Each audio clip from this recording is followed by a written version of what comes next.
beloved, Boss Mike, Cervera.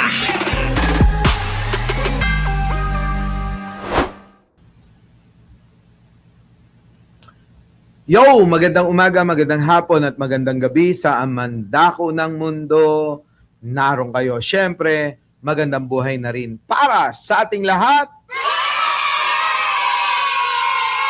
At eto na nga po mga kababayan, talagang siyempre maninindigan ng National Bureau of Investigation dito nga po sa nangyari mga kababayan na pinagbibintangan po ang NBI na sila daw ang sumugod. Ano po?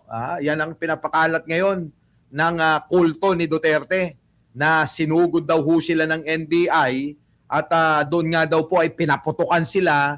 Talagang pinalalabas nila, napakasama ng NBI, Lalong-lalo na ho, itong si Cayetano at itong si Amy Marcos na nagsasabi pa na, inutusan daw para patayin silang lahat doon, mga kababayan. Grabe!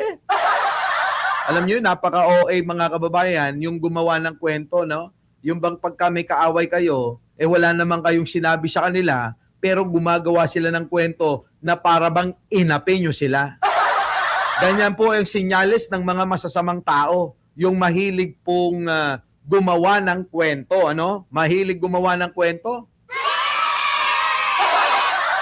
Pero mga kababayan, bago natin ito umpisan, wag nyo hong kalimutan na mag-like, mag-share, at mag-subscribe mga kababayan. At malaking bagay po yan sa ating channel, At konti na lang mga kababayan, makukuha na natin yung goal natin. Kapirasyong-kapirasyo na lang.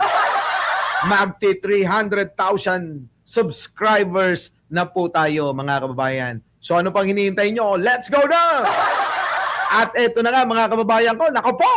Pakinggan ho natin ang balita. Mula sa TV5 Eto. Nanindigan ang NBI na hindi sila ang nagpaputok ng baril na nauwi sa gulo sa Senado kahapon. Ang totoo raw, gumanti lang sila ng putok mula sa Senate Sergeant at Arms. Isa pang paglilinaw ng NBI, wala sila sa pasilidad ng Senado kundi nasa GSIS. Ayan, tulad yung pinapaliwanag ho natin kanina, sa kaninang in-upload natin. Pinapaliwanag nga na talaga namang nasa GSIS building sila, mga kababayan. Dahil nga may mga video siyempre ipipilit ho ng NBI kung ano yung kanila namang alam na totoo. At may pruweba. May pruweba ho mga kababayan . Di ba? Kaya nga yung sinasabi natin na kung may pruweba talaga, etong kampo ni Alan Cayetano, dapat ilabas nila yung CCTV footage. Pero bakit hanggang ngayon, ilang araw na, hindi pa rin nalalabas? Pero nung hinabol daw ng NBI si Bato de la Rosa, mga kababayan ko, nilabas agad nila, Pero dito ngayon, hindi nila mailabas-labas. Hindi ba kayo nagtataka? Nakakapagtaka sige, pakinggan natin to. Ang narinig din daw na drilling o pagbabarena ay hindi para makapasok ng Senado at mang-aresto, kundi para lalo pang isarado ang pinto sa pagitan ng Senado at GSIS. Kita nyo mga kababayan, yung pagitan po ng pinto, ang mga taga-NBI, nakita rin ho natin, yung video na wala namang mga baril, kundi binabarena lang. Dinadagdagan lang ho ng mga lock, yung mga pintuan para hindi ho makatawid kung sakali man na may kaguluhan na mangyari dyan sa Senado. Di ba mga kababayan? Tuloy. At live mula sa TV5 Media Center, nasa frontline na balitang yan si Gio Robles.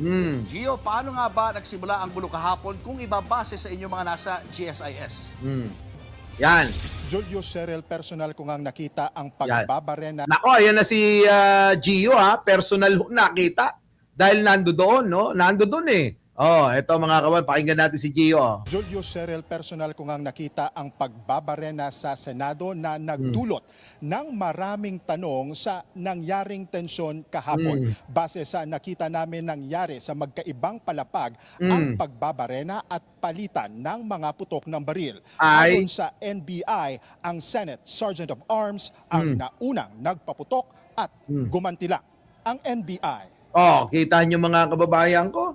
napakalayo ng NBI paputukan ho kayo. Alam naman di kayo gumanti. Nakita nyo naman na NBI na bakit pinaputukan nyo? Napakalayo nyo naman. Magkaiba naman kayong building. Kaya mga kababayan, ito talagang nakakapagtaka talaga Talagang ito planadong-planado nitong kampo ni Bato no? Kasama si Padilla tsaka itong si Cayetano no? Kasama natin yung mga Ayan, ahente oh. ng NBI. Sa isang bahagi ng ground floor ng GSIS building, pinapasok ang mga tauhan ng NBI sa isang hallway patungo sa isang nakasarang pinto. Matapos makarinig ng walang tigil na kalansing Kita at nyo? ugong ng drilling machine pasado alas 7:30 kagabi. Nang makalapit ang mga ahente ng NBI, naabutan nila ang ilang kalalakihan na binabarena ang pinto na lagusan pala papasok ng Senado. Nakakalamang trabahante ng GSIS ang mga lalaki. Kita nyo mga kababayan, mga maintenance pala ito. Mga kababayan, maintenance ito Yung mga nagbabarena. Sinusubukan daw nilang isara ang pinto. Kita nyo? Sinasara lang pala yung pinto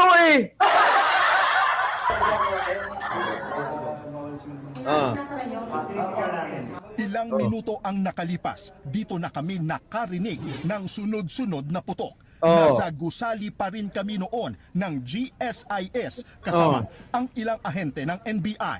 Kita nyo mga kababayan, nasa gusali sila, may nagpaputok.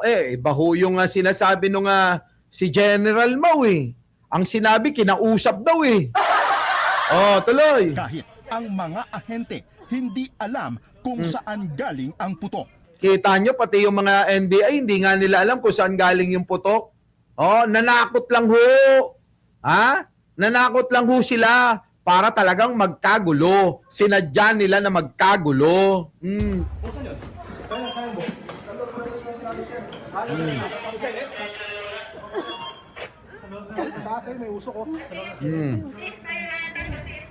Kita nyo, layo Mga kababayan, yan yung Senate building. Ang layo-layo nila. Paano namang aaresto yung si Bato niyan? Di ba mga kababayan, common sense naman, ang layo-layo ng Senate building, O nasa kabilang building sila, Di ba? Ilang saglit pa, umalingaw-ngaw ang sunod-sunod na putok. Kita nyo? Yan na.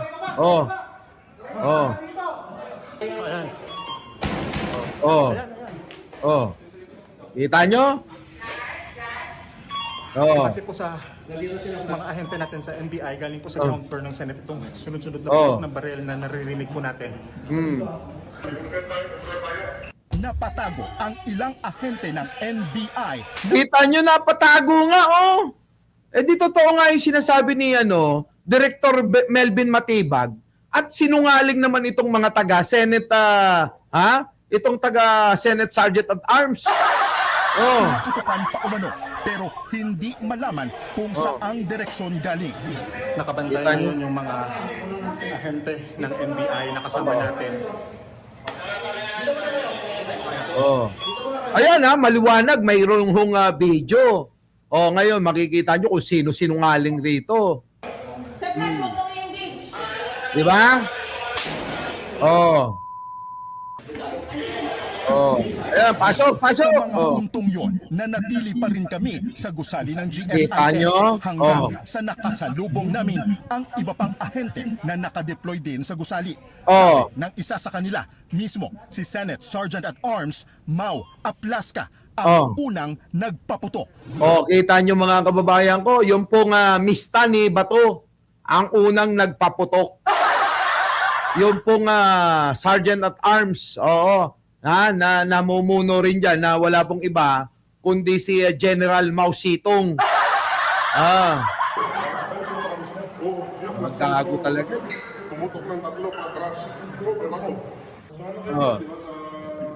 Sa pinaganda. Oo, dito sila lumabas sa kayan. Ayon sa NBI agent, nasa bridgeway sila ng ikalawang palapag ng GSIS building nang biglang paputukan siya mismo ni Aplaska ng Grabe, di ba mga kababayan? Nakita mo? NBI agent? Naka-NBI na uniforme? Bakit mo pinaputukan? Ano yan? NPA ba nakalagay dyan? Kaya mga kababayan, alam nyo sa totoo lang, maraming katanungan dito talaga sa taga-Senado eh. Ito nga Sergeant at Arms, etong kay Cayetano, kay Jinggoy Estrada, dapat questionin yun. Bakit pinatatago yung pong CCTV? Di ba? Yung CCTV footage daw itago. Bakit? At bakit itong si Cayetano pinipilit na nilusob daw sila? Nasa kabilang building pala.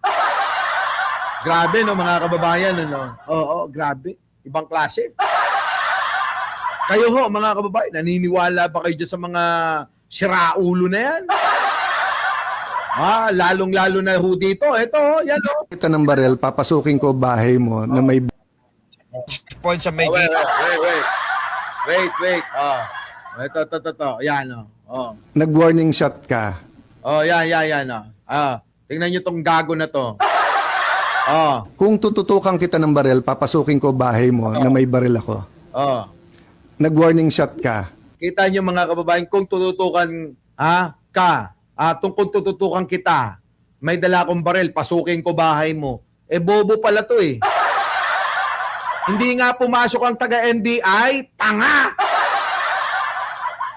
Ang nagpaputok, yung kapamilya mo mismo, nakatira sa loob ng bahay mo. Huwag mong baguhin yung kwento. Ginagawa mo kasing mga tanga lahat yung mga tao eh. Di ba mga kababayan, hindi ho ganun ang kwento. Gumagawa ng sariling kwento ito eh. Sana, yung pong makatotohanan na nangyari. Ang nangyari po, wala pong sumugod, walang lumusob, walang pumasok. Ano yung kwento nitong kung papasok ako sa loob ng bahay mo? At tutukan ko kayo ng baril, ganun. Ano yun, hindi under attack? Ewan ko sa iyo, Cayetano. Alam nyo mga kababayan ganyan ho yung klase ng mga mapanlin lang. Kaya mag-iingat po kayo dyan. Bueno, mga kababayan, ano ho masasabi nyo dyan? Paki-comment na lang po.